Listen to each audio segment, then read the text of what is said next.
Pessoal, eu quero deixar com o Sérgio apenas um versículo da Bíblia para refletir. Se algum dia, eu espero que isso aconteça, você acreditar em Deus, lembra de uma passagem que Deus falou para pessoas apaixonadas pelas estrelas. Ele diz assim: olhai ao alto e vede, quem criou essas coisas? Aquele que faz sair o seu exército de estrelas todas bem contadas, as quais ele chama pelos seus nomes. Por ser ele grande em força e forte em poder, nenhuma só vem a faltar.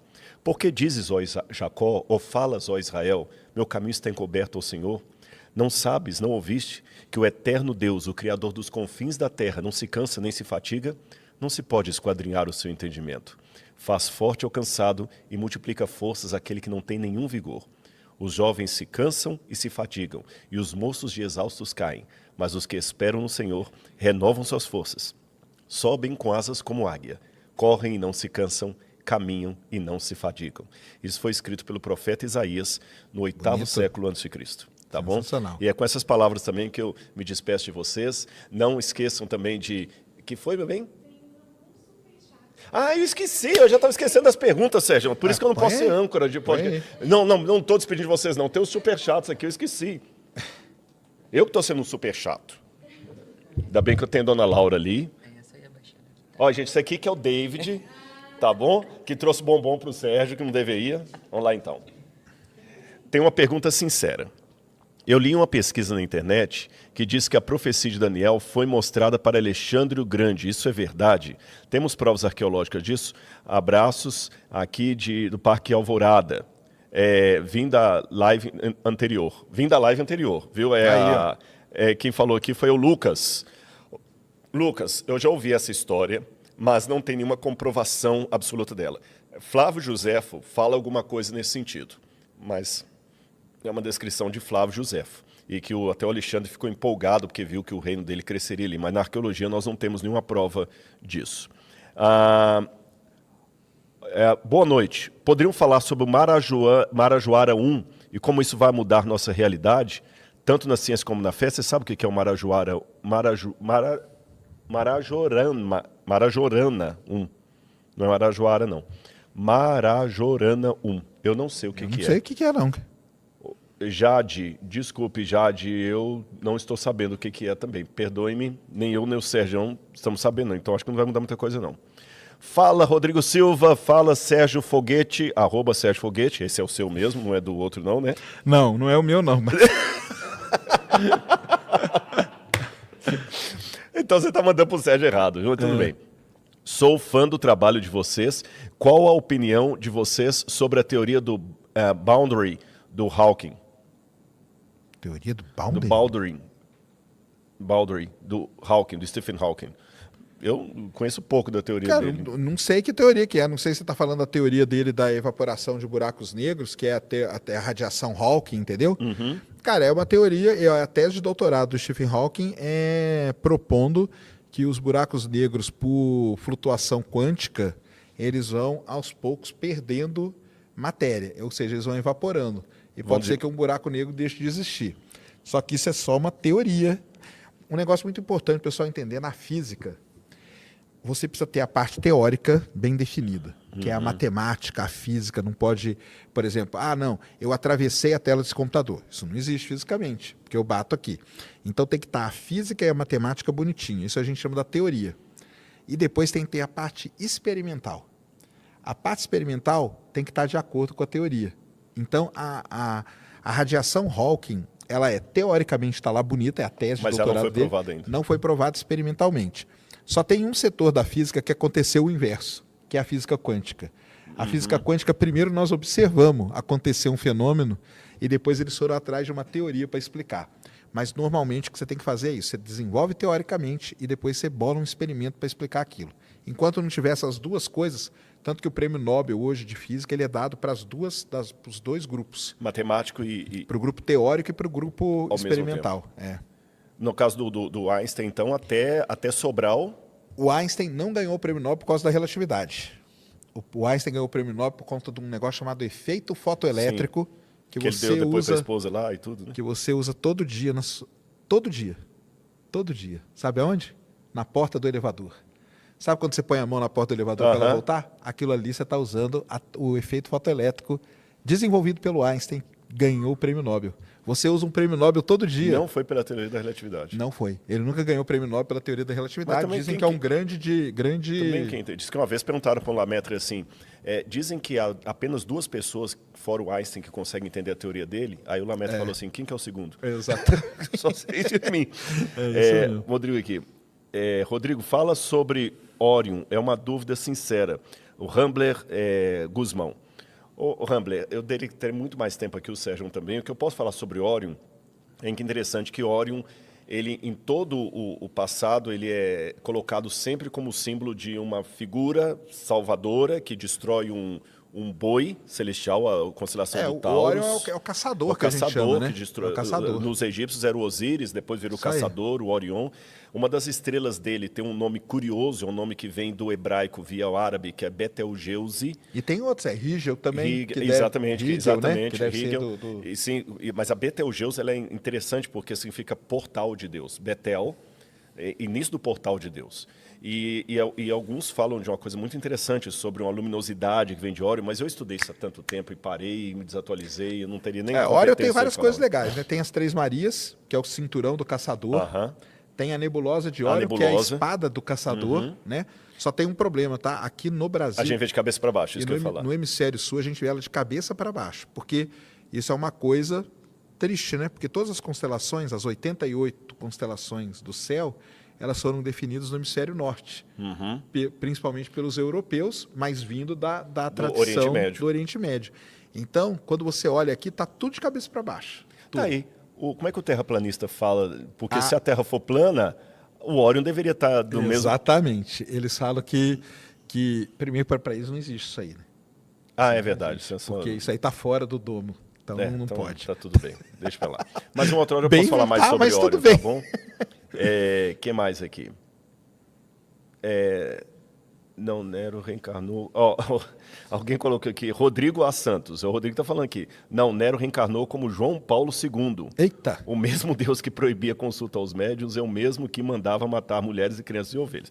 Rodrigo, calma, calma. Lembra que eu falei, acho que foi aqui ou foi na Ciência Sem Fim, que eu falei até daquela pedra lá da Meremptah, que tem hipérbole. Israel, matei sua criança, sua prole não mais existe. Então, quando a Bíblia fala, vai lá e mata a mulher de peito, aquilo é uma hipérbole, tá bom? Que a gente tem isso também no Código de Mecha, que é aquele que está ali também, tem essas hipérboles. Então, tem que olhar a Bíblia dentro do seu contexto, senão a gente pode interpretar de ponta cabeça aí o texto bíblico, tá bem? Tanto é que, por exemplo, a Bíblia fala que Deus mandou matar as mulheres e crianças amalequitas. E um capítulo depois estavam os amalequitas atacando de novo os judeus. Se eles mataram todas as crianças, mulheres e todos os amalequitas, não sobrou ninguém, como é que estavam? Então não confundamos hipérbole com descrição literal. E nem mentira. Isso aí você ensina tudo no seu curso lá da... Exatamente, no Bíblia Comentada. Eu até sugiro você, Rodrigo, faça o Bíblia Comentada comigo, não é para entrar para o meu bolso, não. Lembra que Bíblia Comentada, em primeiro lugar, eu até vou mudar, porque no início eu ficava com muito medo assim, porque você pode vender um curso de astronomia. Não tem problema, beleza. Mas um curso de Bíblia, o cara está vendendo Bíblia, virou mercantilista da fé, mais esses oportunistas e tudo mais. Não é nada disso. Aí eu ficava assim, gente, vamos ajudar a construir um museu, vamos ajudar a construir um museu. Os próprios alunos do Bíblia Comentada me corrigiram, Rodrigo, o museu é muito legal, mas está sendo tão bom para a gente o conteúdo que a gente está com medo que a hora que o museu ficar pronto, você não vai mais ter o Bíblia Comentada. Curso, né? Então hoje você... Primeira coisa, o Bíblia Comentada vai ajudar você a conhecer mais a Bíblia com mais detalhes arqueológicos, historiográficos, da língua básica. Eu trago outros acadêmicos para falar comigo e a plataforma está aumentando cada vez mais. Tem mais coisas surgindo aqui, eu não vou dar spoiler agora, senão a Laura me bate, mas tem coisa muito legal chegando aí, tá bom? E além disso, além de se beneficiar com esse conhecimento bíblico correto, um conhecimento que até o Sérgio respeita, veja, o Sérgio não é um religioso, se ele está aqui é porque ele tem um respeito pelo meu trabalho. Claro. Acho que o melhor endosso do que eu sou sério com o que eu falo é o próprio Sérgio estar aqui. Segundo, você ajudará a manutenção do MAB, que não é fácil manter um museu desse, é muito caro, você não faz ideia. Só alguns data loggers que a gente teve que comprar aqui para fazer a medição da temperatura ambiente, quanto que foi? 30 mil reais, e foi a nossa museóloga que acabou de me dar uma informação. Então, quer dizer, tudo é muito caro. 30 mil reais só para ter uns breguetinhos. Aqui, esse negocinho que está aqui dentro para medir a temperatura aqui dentro. Para manter, né? Senão... Então, você vai ajudar a manter o MAB, as pesquisas do MAB, de escavação. E, além disso, você também, a partir de agora, vai ajudar também no braço social do MAB, quer ajudar através de bolsas de estudo, pessoas em situação. Lembra que o Rio Grande do Sul, a gente mandou lá quase R$500 mil, uns R$400 mil a gente mandou para o Rio Grande do Sul daqui do museu. Tá bom?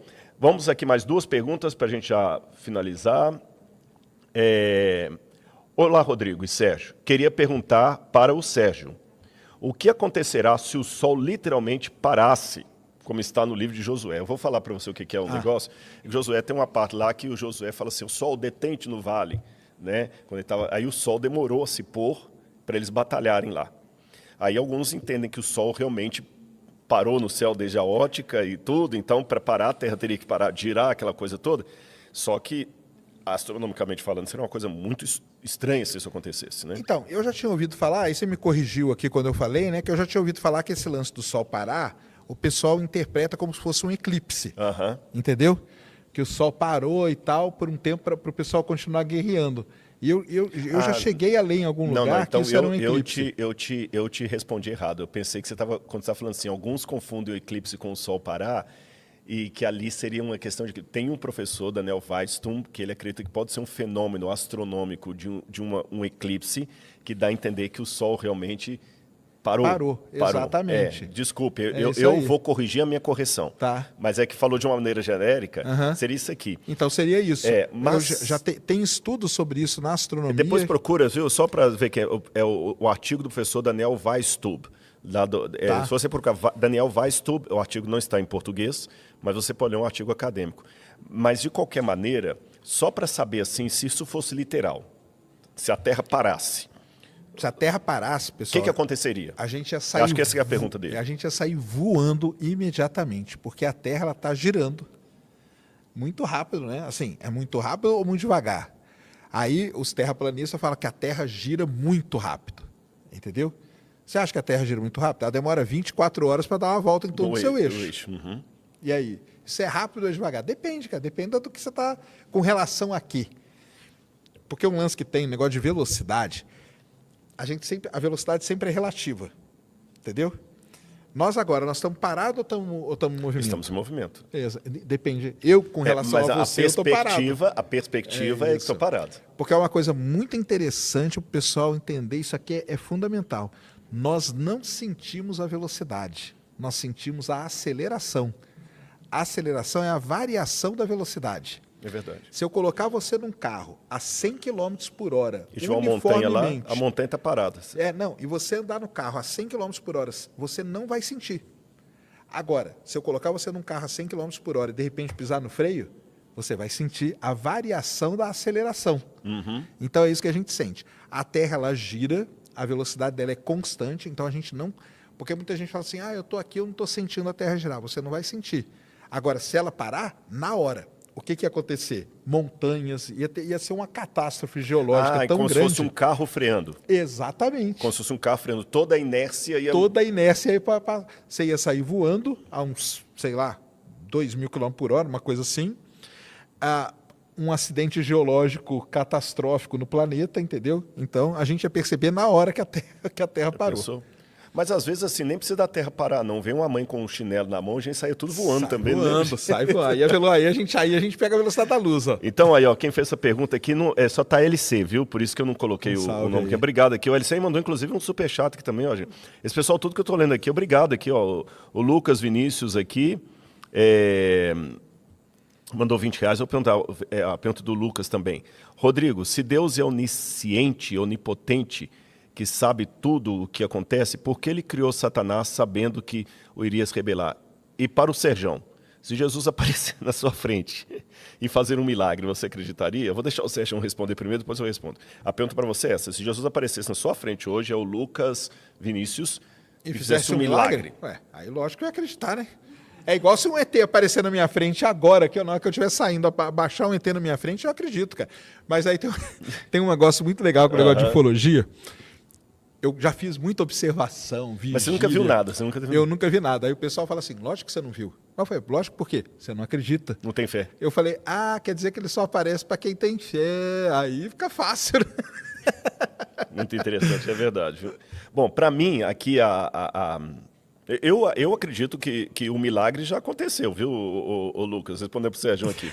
Porque aquela conta matemática da probabilidade Da vida, né? da vida Da vida. ser tudo, isso para mim já é um milagre. Deixa eu falar do modelo Big Bang. O modelo Big Bang é um milagre. Ele é um milagre. Eu posso até não acreditar em Deus. É um milagre sem Deus, mas é um milagre. Porque o milagre é justamente uma coisa que foge ao comum, foge ao explicável, é o extraordinário, isso que é o milagre, né? Então, milagre, para mim, o próprio Big Bang é um milagre. Mesmo que eu fosse ateu, eu acreditaria em milagre. Pelo menos um. Faz sentido? Faz sentido. Pelo menos um. Cara, né? é o que eu falei. O pessoal fala assim, Serjão, cara, você é o cara que mais acredita em Deus. Porque é aquilo que eu falei, né? Toda vez que você explica o negócio da vida, você está provando para todo mundo. Eu falei, cara, eu não acho isso, mas... Agora, Lucas, como você falou assim, se Deus é onisciente, onipotente, quer explicar a criação de Satanás. Lembra o versículo que eu li para o Sérgio aqui de Isaías? Que eu falei assim, não se pode esquadrinhar o seu entendimento? Como é que eu posso entender a cabeça de Deus? Por que Deus permitiu que certas coisas acontecessem? Eu não sei. Eu só sei o seguinte, quem pagou o maior preço é o próprio Deus. Porque Jesus é aquele que vai manter por toda a eternidade a sequela da crucifixão. Eu tenho uma marca aqui, uma cicatriz, de uma operação que eu fiz da coluna. Na ressurreição, essa cicatriz vai desaparecer. Alguém que anda manco, na ressurreição não vai andar mais. Mas Jesus, mesmo no seu corpo glorificado, ele estará para sempre mantendo as marcas da crucifixão e ele estará para sempre num corpo humano. Então, quando perguntam por que Deus permitiu tudo isso acontecer, sendo que ele sabia, eu pergunto de volta, quem pagou o maior preço? É o próprio Deus, tá certo? Gente, muito obrigado a todos vocês aqui. Eu gostei muito da participação. Sérgio, olha, foi demais aqui, um bate-papo muito bom, muito legal muito mesmo. Bom trocar Você ideia é sempre com você. bem-vindo e vamos fazer outros. Tamo junto. Tá bom? Só falar pro pessoal aqui que você tem a Bíblia comentada. Eu tenho uma pós-graduação Então pronto, fala aí. em ciência planetária. A gente estuda corpos do sistema solar, lua, planetas, asteroide e tudo mais. As matrículas estão abertas para uma turma que está começando agora. Tá. Então, quem quiser, vai lá, Academy Coloca Space. o chat aí depois do Depois Sérgio. eu mando aí, academyspace.com.br, vá lá, se inscreva, matricule-se, é muito legal. 697 por mês, são 18 meses estudando, nós vamos estudar mesmo ciência planetária. Então não é nada de Big Bang, não, nós vamos estudar planeta, lua. Tem muita gente legal que já passou por lá, tem vários trabalhos, tem trabalho publicado em revista internacional dos meus alunos. Que legal. É uma pós lato sensu, totalmente online, então se você é de fora do Brasil pode fazer, se você é de qualquer lugar do mundo pode fazer. Tem muita aula já lá e todo sábado eu dou aula para meus alunos, ao vivo, e é muito legal, a gente faz um grupo. Aula síncrona. Aula síncrona e tem as assíncronas já, né? E tem aula síncrona e todo ano tem um congresso onde esse pessoal apresenta trabalho e eu faço um livro com o trabalho de todos eles. Então vão lá, estou esperando vocês, vai ser muito legal. Aí, gente, então venha ser aluno do Serjão, seja meu aluno também, muito obrigado. Sérgio está sempre bem-vindo aqui. Tamo junto. Segue a gente nas redes sociais. Um Valeu. abraço, beijo no coração. Tchau, tchau.